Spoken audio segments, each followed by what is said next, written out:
Welcome to In Your Business, a segment that highlights young professionals who are making things happen. I'm your host, Raegan Johnson, and today in the studio we have a St. Louis native who at just 29 is a celebrity makeup artist and an entrepreneur, owner of Alexandra Butler Makeup Artistry. Alexandra Butler, welcome. Hello, and I'm 28. Are you 28? I am 28. Yes, I'll be 29 in August, so it means it's coming up soon.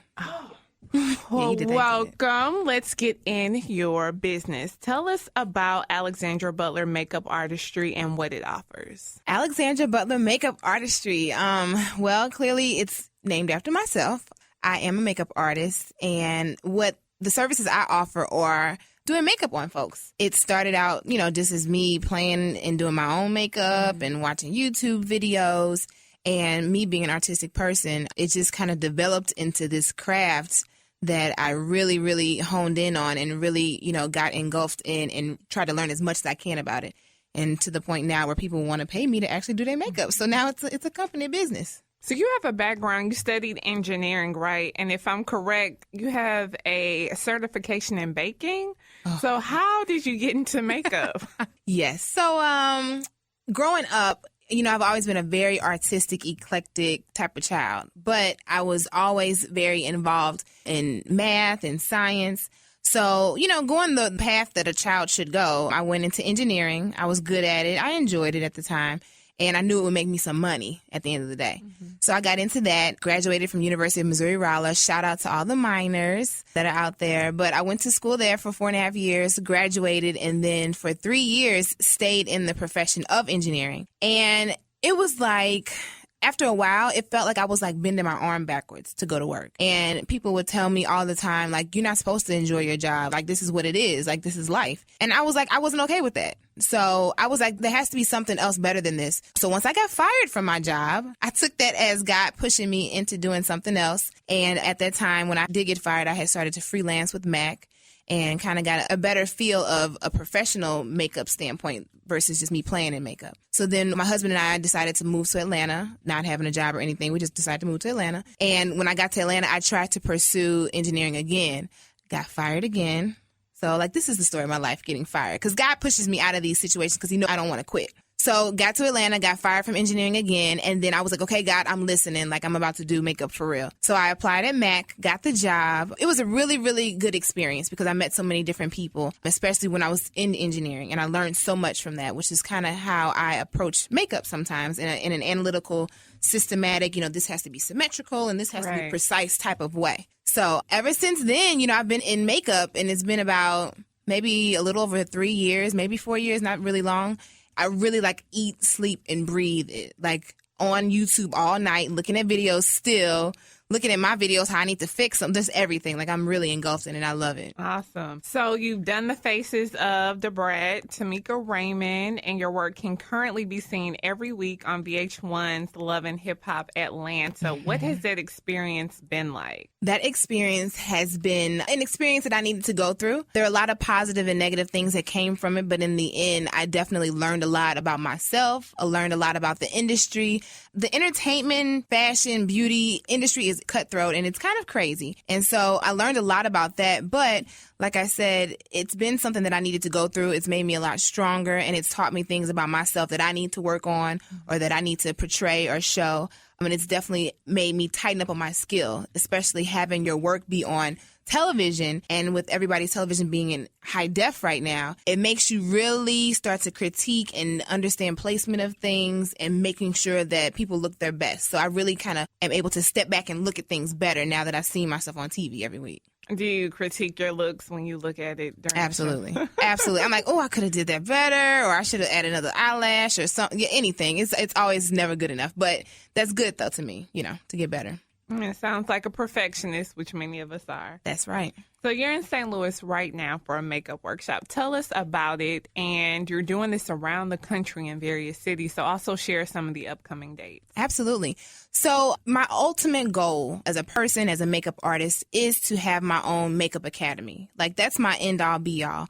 I want to be able to, on that journey, establish myself as a makeup artist, doing all these different shows or movies or whatever, so that I can have my name. And then when I get my academy, I want to be able to teach other makeup artists how to get in the industry industry, what things they need to look for or work on, so on and so forth. And I really want to be able to help others. So with that being said, even when I was at the makeup counter, I was at MAC for 3 years, and even on my YouTube channel, I like to teach people how to do their makeup. Mm-hmm. So I thought about it, and I talked to my husband about it, and we just brainstormed, and I was like, you know what, I should just teach classes, especially in Atlanta. There's a lot of makeup artists, but not a lot are teaching classes necessarily. A lot of people are on the hush-hush about their techniques. Whereas I put it out there. Like, right. I put it on YouTube. Like, it's free. Like, you can have it. You know what I'm saying? So I was like, well, why not, really make a move out of this and make this a business? So I did my first 2 classes in Atlanta. They were both very successful. And, of course, I had to come back home and hit up my hometown to see what things I can offer them. It just so happened that my family reunion is this weekend, too. So I got to, be able to do that as well. And then, again, I'm going on tour. So I decided to just go to some cities. I have a huge following on Facebook. And so I put that out there to my fans. What cities should I do? And I got an overwhelming response of 11 up-and-coming cities that we're going to tackle in the next 4 months. So it goes, and I may be mistaken. Let me see if I can run it down. L.A., New York, Chicago, Orlando, Miami, Dallas, Houston, D.C., Charlotte, North Carolina, Memphis, Tennessee, and there's another one, I'm not sure. And I'm trying to do all of this before December because I have a wedding in Haiti that I'm going to go do makeup for. So wow, it's kind of huge. So I'm going to be traveling like literally every weekend. So, but I love it. I love it. You are not playing at all. So shout out your YouTube channel, your Facebook page, and they can also follow you on Twitter, right? Absolutely.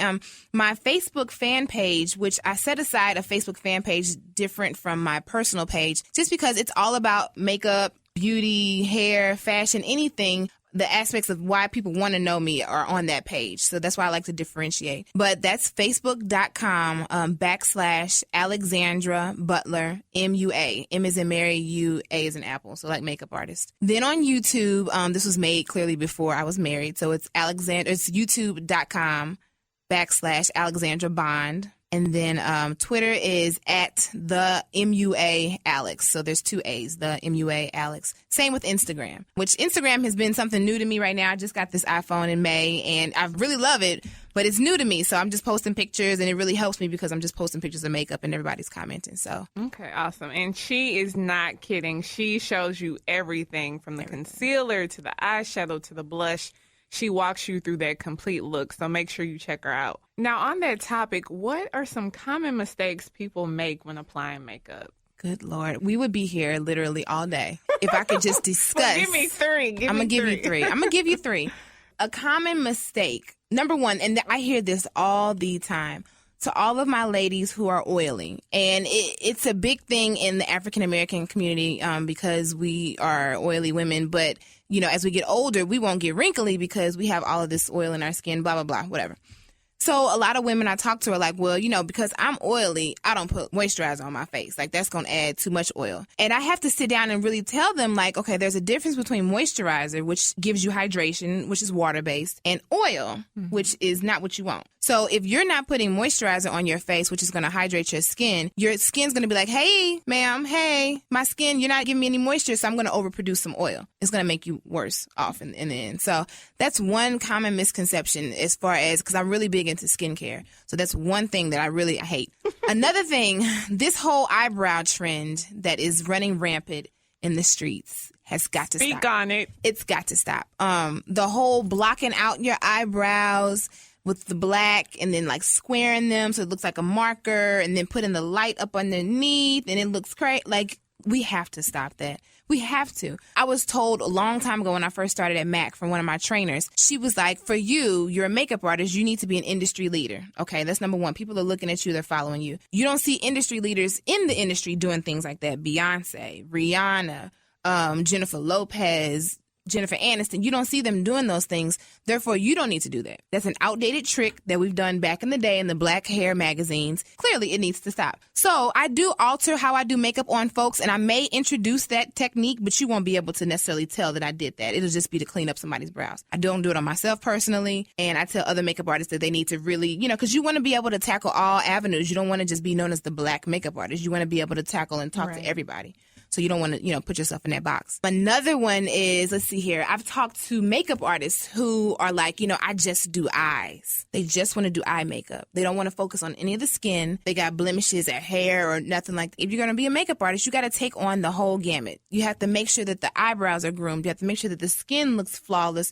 Make sure that the lips aren't chapped. Make sure that there's no everything. There's no makeup artist that I know in the industry that just does eyes. Like, you limit yourself. I know a lot of women, they like that eyeshadow. They got blemishes and they got moles and they got craziness going on. It needs to be flawless. And that doesn't necessarily mean a whole thing of makeup on your face. But knowing how to place it on your face. Some spots may need it, some spots may not. But making it look like it's really flawless and finished and not a lot on your face. So what's next for you? Well, physically, what's next for me? I know I'm traveling next week. One of my clients wants me to go to Birmingham with her to go see the president. So we're going to go see the president. Excuse me, not the president, but the president's wife, Michelle Obama. So I'm traveling with her and doing her makeup. And so we're going to be doing that next Wednesday. So that's next. And then going to New York, July 28th. So I got a lot of traveling coming up and just excited, just getting my work out there more and more and talking to different people so I can get more opportunities with different things too. Awesome. Real quickly before we go, whose face are you dying to beat? And beat is not anything associated with violence. It's just enhancing the face it's through violence makeup. With the brush. Absolutely. I love how Kim Kardashian's makeup looks. Okay. I love how it's done. But I would love to get my hands on her to try something different on her. We always normally see her with the smoky eye, with the lashes, with the eyeliner. I want to try something different. I don't know what, but I want to do something different with her because her face is beautiful. She's in the light right now, so that would be a perfect target. So yeah, her will be good. Well, that's all the time we have for this segment. Thank you, Alexandra Butler, for letting us get in your business today. We're going to check her out on Facebook, YouTube, Twitter, Instagram. And I'm Raegan Johnson. I'll catch you on the next In Your Business.